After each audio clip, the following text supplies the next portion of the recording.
guys, it's John with the After Cruiser channel. Today I'm going to be working on a dual battery setup, preparing for the summit. I've got a refrigerator and other things I want to run. I know there are a lot of options out online for aftermarket stuff to buy. I just wanted to see if I could make something first, cheap, and see how it goes. So I've already taken a lot of stuff apart. I didn't want to film all that. So basically what I want to do is relocate this air pump. The power steering fluid I'm going to leave here. I'm just going to make a bracket and move it out of the way a little bit. So this is where I'm going to put the secondary battery. As you can see, there's already like a nice battery shelf. I think it's even meant for a secondary battery or a battery compartment. So I'm going to put the battery there. I took out the air filter box, and back here there are 3 mounting screws. So I'm going to kind of try to reuse that to build a shelf and relocate the air pump to the right of that and leave a shelf open here to where I can put a windshield wiper bottle of some sort. Because I've got my new bumper installed, I removed the windshield wiper reservoir out of it. So that's going to be a separate project though. But for today I'm just going to focus on installing my battery, relocating the air pump, and making a bracket or something for the power steering fluid. And that should be all this project is going to cover. So on the existing bolts on the back one, I made this little bracket to kind of bring it up. Basically, this makes it to where it's level with the body. So the plate that I'm going to put on here is going to be level. It's just a little L bracket that I bent, and I just happened to find this. This is some kind of spare junk parts that I found in my garage. So from Home Depot, I went and picked up 16 gauge steel plating, 6-inch by it's 18 inches, and I cut this to 10 inches. So these 2 holes are going to go on that bracket, or those bolts on that fender well, and then I'm going to drill a 3rd hole here where it's going to go in that little L bracket that I built. And so this should be flat, and this is where I'm going to assemble or mount the air pump. And I've already drilled some holes. I got a couple more to drill, and let's keep going. By the way, there's a ground wire that bolts onto the frame or to the fender under it. There's plenty of room when you put this on there to leave that ground wire on there.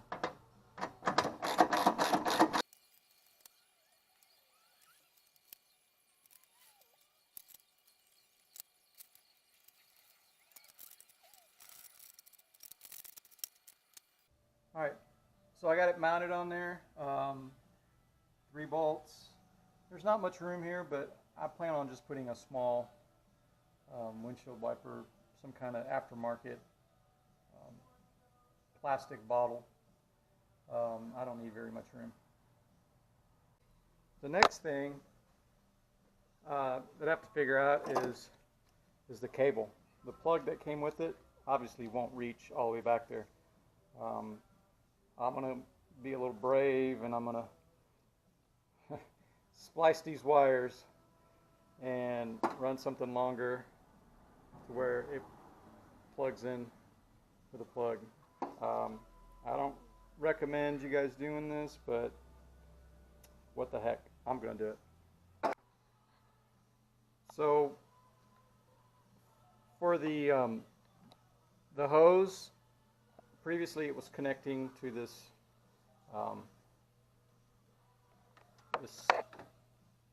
right there. It's basically a T connection right there.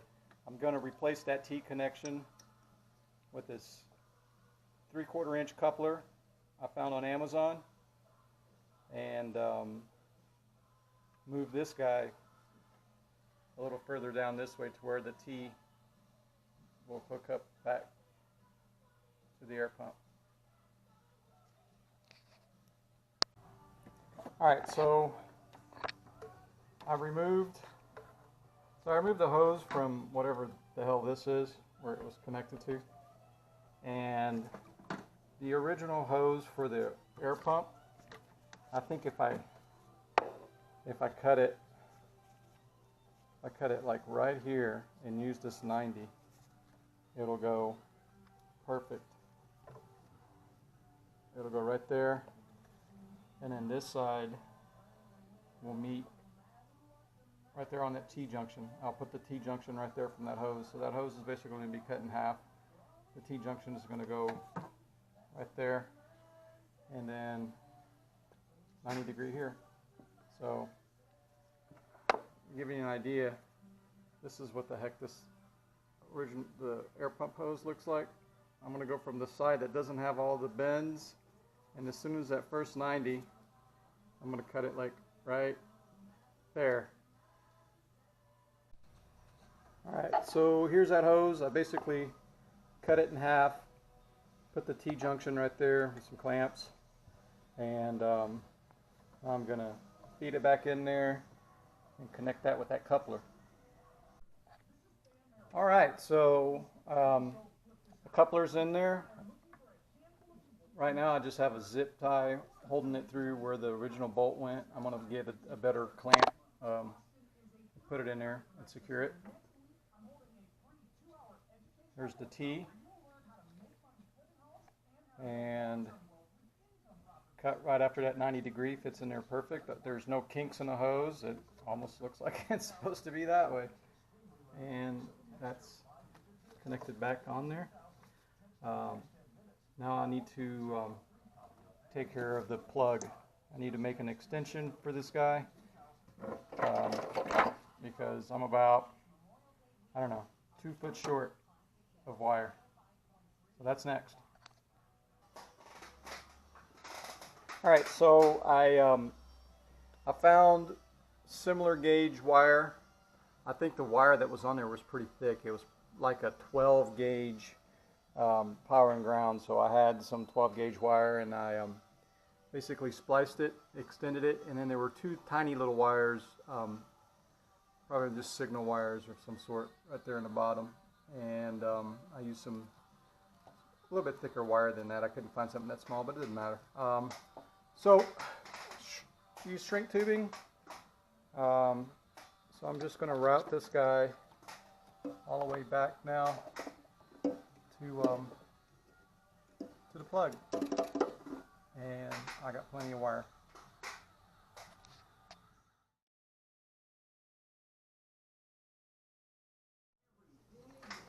So now I took the main starter battery out, and if you can see, there's a nice indentation with a nice screw right there. So what I'm going to do is fabricate a L bracket that kind of recesses right in here, and it comes out and it comes up, and I'm going to put the solenoid on that bracket on this side.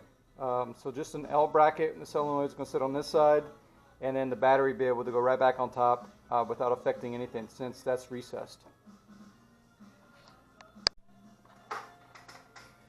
So what I did was just get a piece of paper and transfer that, make a template. So I'm going to cut out a piece of metal that looks just like that and transfer this to the sheet metal that I have, and this is where it's going to go. So here's the bracket I fabricated with just some files, a jigsaw, regular drill bits. So it's going to go right there. I have a screw that's going to fit that threaded hole right there, and that's what it's going to look like. I picked up a pair of these Install Gear 150 amp fuses. So basically I removed the driver's side battery. I'm going to install it. I'm going to install it right there. I'm going to drill a couple holes and mount it right there. This is going to be connected to the solenoid, which will be just right here. And then the second one will, and the other fuse will go directly opposite in the same location, but on the other side, on the passenger side, where the battery is going to go.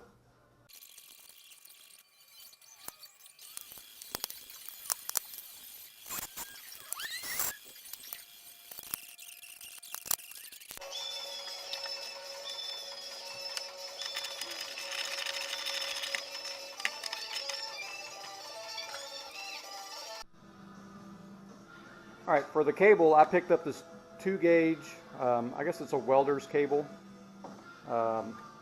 It's 10 foot of red and black.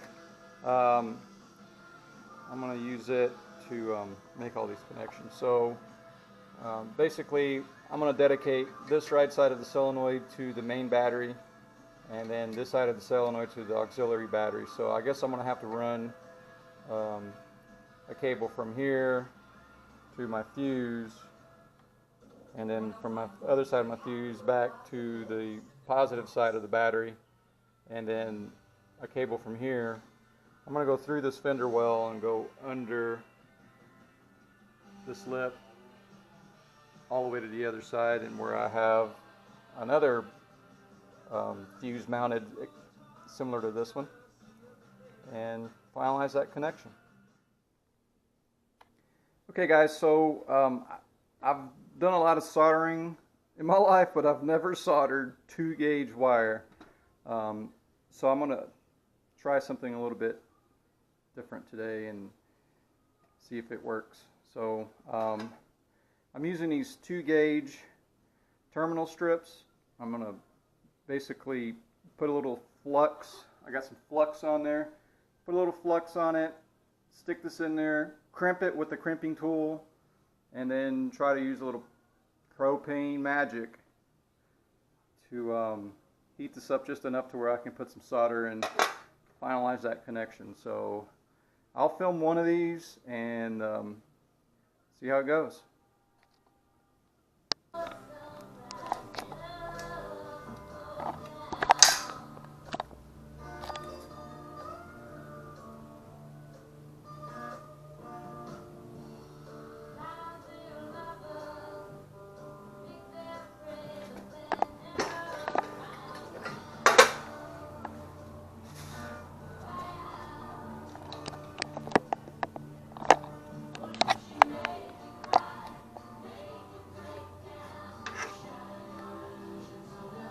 So we're going to put a little flux on the tip.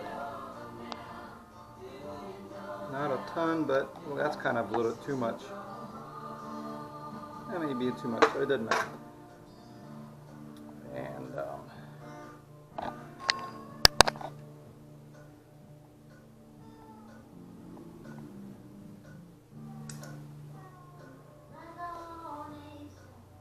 alright, and then we're going to cramp.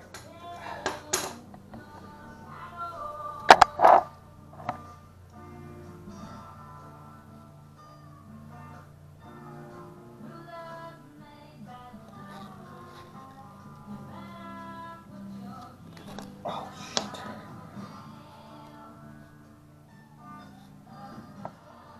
Now one trick that I'm doing here, Courtney, back up a little bit. One trick that I'm doing is my solder's too thin. So I'm gonna make my solder thicker.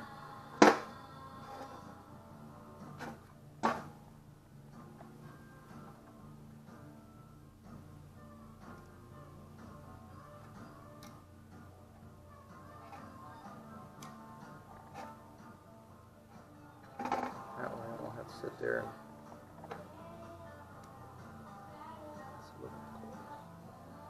I have to get that close. All right.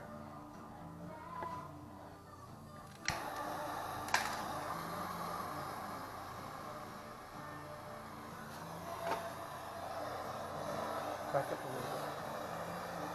I'm going to heat the tip of it, and once you see that flux starting to bubble up, that's when it's ready to see the bubbling up of the flux.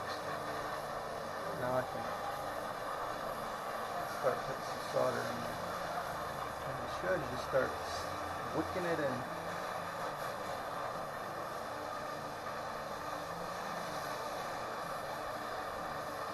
And it'll just suck all that solder all the way to the tip.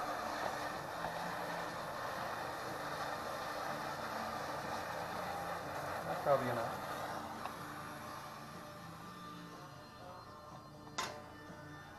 Let it cool a little bit, and we'll put that shrink tubing on it. Shrink tubing. Let's use this, but we'll just use it really low.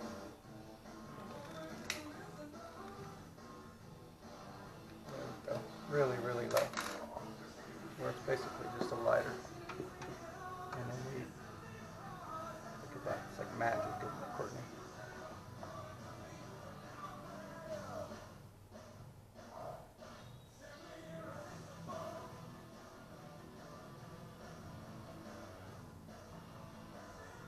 Are there supposed to be bubbles like that? Well, it's not shrinking as much as it normally does. I don't know why. Maybe we needs a little bit more help. A little bit more heat. And you gotta keep moving it around or else it'll burn. Just like everything else burns with fire, you can't let it sit too long in a spot. I think that's good enough. It's just to insulate it and keep it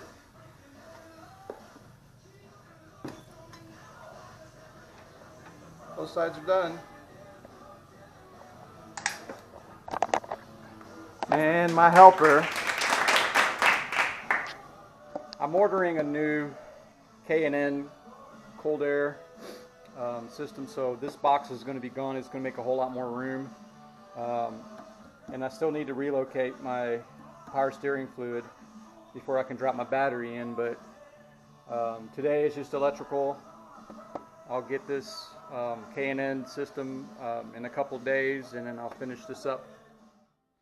Alright, so installing the K&N cold air intake for a dual battery system is not just straightforward, because I'm trying to put the battery over here, and the way they have this this bracket laid out with all of this is it pushes the whole system too far this way. And that means my battery has to start over here, and there's not enough room on the front for the battery. So the battery really needs to sit about right here somewhere, you know. So what I'm gonna do is probably just cut this lip off, and when I have my pencil mark here, I'm gonna cut that off, and I'm gonna leave this entire side as is. Because I think what I'm going to do is drill a couple holes here and mount the power steering fluid reservoir just, you know, on this side of the plate. So in order to stabilize the system a little bit more, since I'm getting rid of this bracket, there's a location already on the fender well with a screw that previously went to the air box that came with the car, and that screw is about right there. So I'm going to mark a spot, measure it, and drill a hole through here, and so this whole bracket will be stabilized by a screw there. There's this bracket will connect to the fender, and then obviously I'll reuse what K&N provided for the other mount. So there will be 3 mounts on here. This should be pretty stable. Let's see what happens.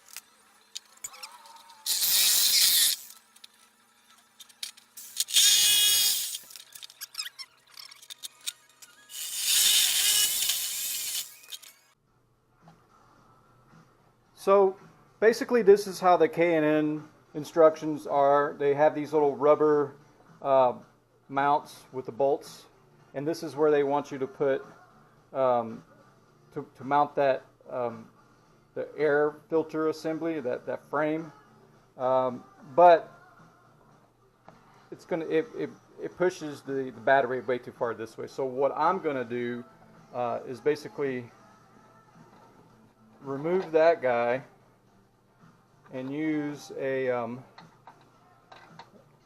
couple of washers and the original airbox bolt on that same location to connect that, and I'm drilling a new hole on that frame, and it's going to attach to this location instead.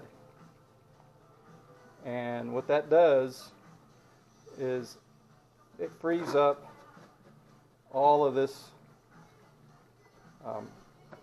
front spot here so that the battery can move back towards it. So now that my battery tray can go way back here. And on that previous footage you saw, I cut that frame, that little lip out of the way. So basically that little lip is just going to ride right along here. It should be pretty stable still, because I'm still connecting 3 mounts. One, I'm going to have to probably fabricate a new bracket, new L bracket to mount to that, because it's a little bit out of position because I tilted it just a little bit this way. But other than that, let's see if this works. Let's put the box in here. Alright, so the system is in now. And I used a rubber standoff both on the back side and on the new mount that I made right here on the front. I needed to use that rubber standoff from the K&N kit to raise this tube up a little bit. Without it was a little too low. So, but it's still very very solid, both of those, and then with my new bracket that I made right there for the front. So with those 3 connections, everything's pretty solid. So I fabricated this bracket to kind of replicate what came with the car. Basically, what it needs is these 2 little tabs bent over, and the reservoir will fit in there and bottom out on it. So if you put it in there, you'll see.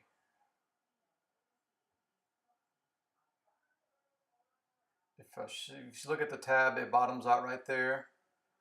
And if you look on the other side, it'll also, so it fits both on this side and on this side. So now that I've got this on there, I just need to make a 90-degree on it and mount it to those 2 brackets right there, to those 2 mounting points. All right, so it actually worked out pretty good. The way I kind of figured out how to drill the holes here, I got a square, and I made a perpendicular line to that hole and perpendicular line to this hole, and then one this way. And so when I just set the bracket in there, and I took the square and I found a line, and I continued a straight line that way and did the same thing, and where it crossed, that's where I drilled the holes. So but it's gonna work pretty good. There's still room to pull the dipstick out, and with this configuration I'll be able to just reuse the existing hoses. I'd bought some extra hoses because I was gonna, I didn't know where I was gonna put that, but I think now with where it is, basically the 3/8 inch line, I just have to cut it and make it a little shorter so that I don't kink up the lines too much. And then I'll have to check out on the 5/8 inch hose if I have to cut it or not, because that one's already pretty bendy, and it may work, or I may have to cut an inch off or something. But so just wherever you end up putting yours, if you do it this way, it's going to be different lengths. So just work with it. So I wanted to build a control panel to monitor the voltages from each battery. So on top here, I'm going to put the voltmeter, and on the two bottom sides, I'm going to have switches to control battery A, battery B, and the other one will control if the ignition charges or if it's a jump start. I'll show you here soon. Alright, so here's my control box for both of the batteries. Here's my main battery, and there's my auxiliary battery. So the way I've got this thing connected is I put a voltmeter down here and a three-way switch on both of these. So basically, if I flip the switch towards the auxiliary, because I have a towards auxiliary, it shows me the voltage of my auxiliary battery. If I flick it to main, it shows the voltage of my main battery. It's a little low. And if I leave it in a neutral position, everything's off. I also put an option here to control the solenoid that separates both of these batteries. So if the main battery's dead and I need a jump start, well, then here's some, let me show you. I'll leave it on my main battery, which is a little lower than my auxiliary. If I click on jump start, it's going to connect both of the batteries together. And you hear the solenoid click. And so basically I'm charging my main battery right now from my auxiliary battery. If I leave it on neutral, the whole system is off and separated. It's like I don't even have a dual battery system, or at least the charging portion of it. And then if I leave it on ignition, the solenoid only kicks in when I put the ignition key and turn it on. Then it'll connect the two batteries together. So the goal here is that I'm going to leave it on ignition most of the time, so when I'm driving and I start the car and I'm driving around, I'm charging both batteries. And when I stop and take the key off, it separates the battery, and everything that I'm running on refrigerators and stuff is only going to be running from my auxiliary battery.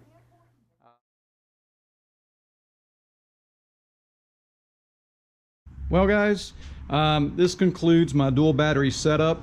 It's been a couple months since I completed the project. I just kind of wanted to give an update and wrap this thing up.